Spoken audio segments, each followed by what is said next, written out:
గురు నేను మాట్లాడడంలో చాలా వీక్, మీ అందరికి తెలుసు. మధ్య మీరు అలా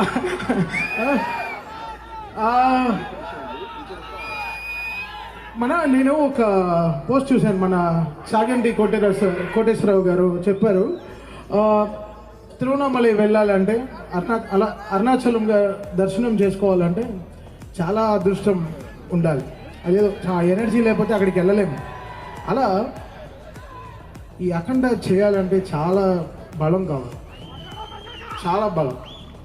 ఇది నాకు తెలియదు, ఇది తమన్ మ్యూజిక్ కాదు, ఇది శివుడు చేయిస్తున్నాడు అంతే. నాకే అర్థం కాదు. ఒక రీల్ మ్యూజిక్ చేసిన తర్వాత మా టీంతో కూర్చొని మాట్లాడతాను, ఎందుకంటే అందరు రండ్రా ఎక్కడైనా పబ్బు